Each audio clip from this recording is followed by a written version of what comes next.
네, 안녕하세요. 등계입니다. 방금 이제 안철수 관련주들의 이제 내용을 공유를 드렸는데요. 현재 시간은 이제 12월 이제 7일입니다. 그래서 오후 10시 46분인데, 제가 이제 영상을 올렸을 때가 이제 9시쯤이었는데, 해당 내용은 이제 어느 정도 내용이, 이제 진행이 된 상태에서 이제 영상을 이제 공유를 드리는 거라서, 지금 이제 내용들을 조금 공유를 추가적으로 해드릴 게 있어요. 그래서 지금 이제 윤 대통령이 탄핵안이 이제 부결이 됐다. 그래서 국민의힘의 이제 의원들이 이제 의결정의 족수로 미달이 되는 바람에 이제 7일에서 이제 국회에서 이제 부결이 됐고, 그래서 이제 본회의에서 이제 제적 의원이 이제 300명 중에 195명이 참석했지만 탄핵안을 이제 상정을 했지만 국민의힘 의원들의 105명이 이제 불출석하면서 투표가 이제 불성립됐다고 했거든요. 그래서 가결 요건이 제적 의원 3분의 2 이상, 그러니까 즉 200명 이상이 이제 찬성이 있어야 이제 가능이 한데 의결정 이제 족쇄에 5명이 이제 미치지 못한 이제 그런 부분들이 생기는 바람에 개표 자체가 이제 이루어지지 못했다. 이제 그러면서 이제 탄핵안이 자동 이제 폐기가 된 거죠. 이제 그런 부분들이 생겼고요. 그리고 현재 이제 국회 구성원에서는 이제 민주당 의원들이 또 되게 많고, 그리고 국민의힘 이제 의원석은 이제 108명 정도, 그래서 조국 혁신당이 12명, 뭐 개혁신당이 3명, 뭐 진보당은 3명 정도 이렇게 되어 있는데, 거기 이제 뭐 민주당과 국민의힘의 이제 의원들이 이제 자리를 거의 했다고 봐야 되겠죠. 근데 이제 해당 내용들 때문에 이제 여러 가지 얘기들이 굉장히 많았고요. 어쨌든 이제 부결했다는 게 제일 중요한 포인트입니다. 그래서 이제 그 내용들이 나오면서 현재 이제 여의도에 많은 인파들이 모였는데 이제 여의도하고 이제 광화문 집회 현장에서의 이제 그런 내용들이 굉장히 여러 가지 내용들이 많이 나왔다고 하더라고요. 그래서 지금 딱 그냥 사진만 보더라도 엄청난 인파라고 이제 볼 수가 있겠죠. 그래서 그래서 이제 경찰들도 굉장히 많이 모이고, 그래서 뭐 이제 퇴진을 해라, 그런 이제 뭐 탄핵해라, 뭐 이런 얘기들이 굉장히 많았지만, 또 한편으로는 반대편에서는 뭐 당연한 의견이었다, 뭐 제시였다, 뭐 이런 얘기들이 많습니다. 그래서 서로 이제 각자의 그런 의견들이 막 빗발치면서 몸싸움이 좀 났었다는 얘기도 좀 들었습니다. 그런데 굉장히 좀 날씨가 또 추웠기 때문에 이제 뭐 그런 부분들도 있었었고, 어쨌든 이제 그런 부분들이 있었지만 결국에는 현재 이제 부결이 됐었던 표현인데요. 그래서 이제 추가적으로 이제 하나를 이제 공유를 드릴 게 있는 게 뉴스 중에 이제 탄핵안이 부결이 되면서 한덕수와 한동훈의 2인 체제가 가능성이 제기가 됐습니다. 그래서, 이제 한동훈의 체제로 국정이 운영이 된다면, 책임 총리제하고 임기 단축 개헌이 거론이 되고, 그래서 이제 그런 부분들이 이제 내용이 나오고 있는데, 어쨌든 이제 또, 뭐, 각자의 그 당파에서도 이제 그런 부분들이 있잖아요. 뭐, 친윤계, 뭐, 친한계, 뭐 비명계 뭐 그런 것들이 있더라고요. 저는 근데 그 단어들도 잘 모르겠지만, 그죠? 그래서 어쨌든 이제 그런 부분들이 생기면서 이제 어쨌든 이제 윤석열 대통령의 당은 국민의힘 쪽이었으니까, 그래서 이제 국무총리와 국민의힘 대표가 아마 운영 추재의 가능성이 조금 더 높다라는 얘기들이 좀 있어요. 그래서 긴급 회동을 하면서 이제 사진이 하나 이제 올라온 거죠. 이제 그래서 이제 비상계엄 사태에 있어서 여러 가지 이제 얘기들이 좀 많았었는데, 이제 사과를 이제 대통령이 했지만, 이제 그 사과에서도 이제 되게 짧은 이제 사과만 있고 이제 끝났다.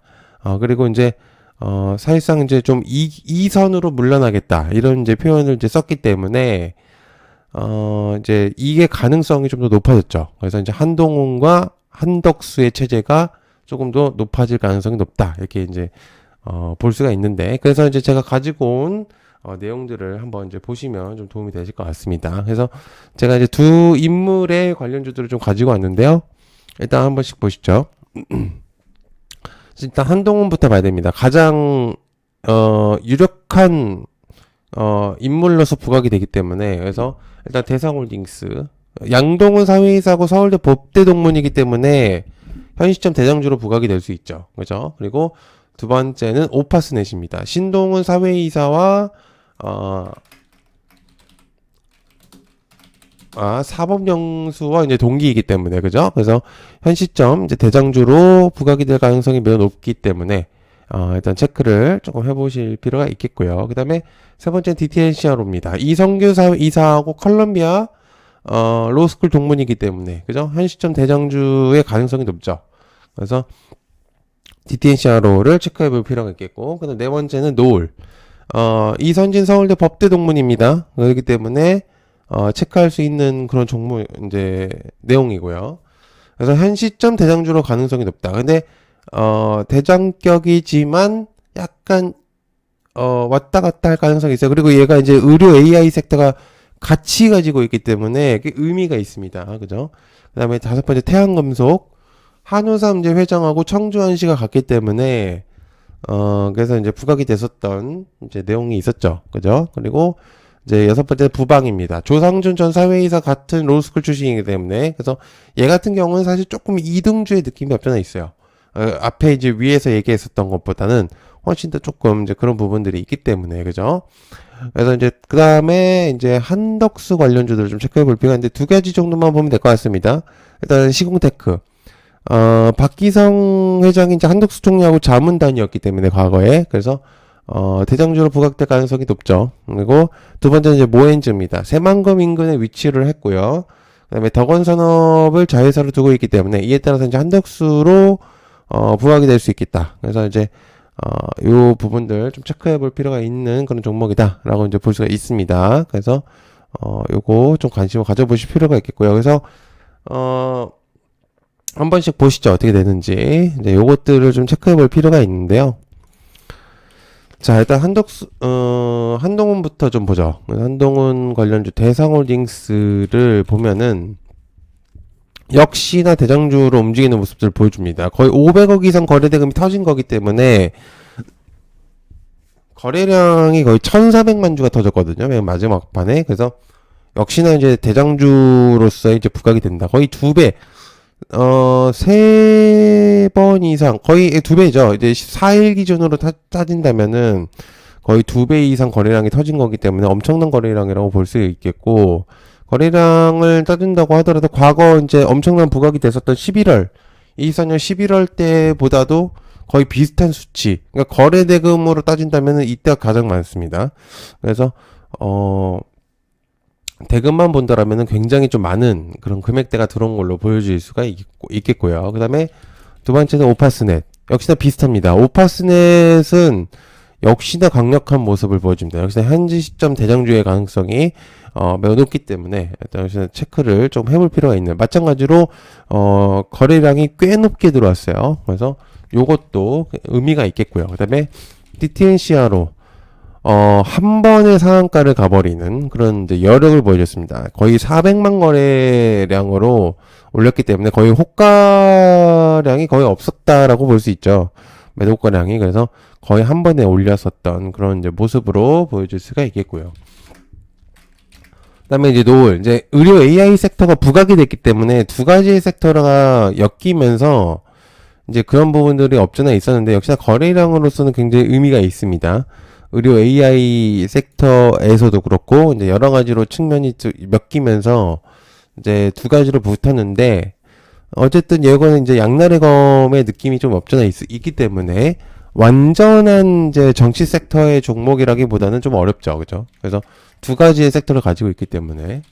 그 다음에 이제 태양금속입니다. 요것도 이제, 원래는 과거에 좀 많이 그렇게까지 부각이 됐었던 종목은 아닌데, 한번 이제 내용이 나오면서 이제 부각이 좀 많이 됐었던 종목이라서 여러분께서 이제 체크를 해보시면 좋을 것 같고요. 부방입니다. 역시나 이제 거래량은 그렇게 많지는 않은데요. 확실히 포텐셜은 있습니다. 그래서 2등주로 뽑은 종목이기 때문에 마찬가지로 거래량은 굉장히 괜찮아요. 1,000원짜리 종목에서 이제 거래량이 가장 높았었던 이제 그런 부분들이기 때문에 근데 이제 1,000원짜리 종목 치고는 거래량이 적은 편입니다. 그죠? 그래서 이제 2등주로 내보낸 그런 부분이고요. 자, 그다음에 이제 한덕수 관련주로 본다면은 시공테크죠. 역시나 시공테크 마찬가지로 한덕수 관련주들은 시장에서 그렇게까지 많이 부각된 적은 많이 없습니다. 그래서 종목 자체가 그렇게 많이 오픈되어 있는 것은 아니지만 그래서 만약에 이제 오픈이 된다면은 그나마 이제 시공테크가 움직일 가능성이 높기 때문에 그래서 좀 체크를 할 수가 있겠고, 그다음에 모엔즈. 원래는 이제 모엔즈 종목은 새만금 관련주기도 하죠. 그래서 관련주 새만금의 내용이 나올 때마다 움직였었던 종목인데, 마찬가지로 얘가 이제 덕원산업이 자회사기 때문에 그래서 한덕수와 이제 부각이 됐었던 종목입니다. 그래가지고 이제 부각이 됐었던 종목인데 이제 주의 딱지가 붙어있기 때문에 좀 아마 약할 가능성이 높아요. 그래서 거의 만약에 움직인다면은 시공테크 쪽에서 좀 움직일 가능성이 매우 높다 이렇게 볼 수가 있겠습니다. 만약에 움직인다면. 자, 이렇게 이제 두 가지 인물에 대한 이제 섹터에서 관련주들을 좀 체크를 해봤는데요. 먼저 보시면 좀 도움이 많이 되실 거라고 생각하기 때문에 좀 가지고 왔습니다. 네, 시청해서 감사하고요. 고맙습니다. 감사합니다.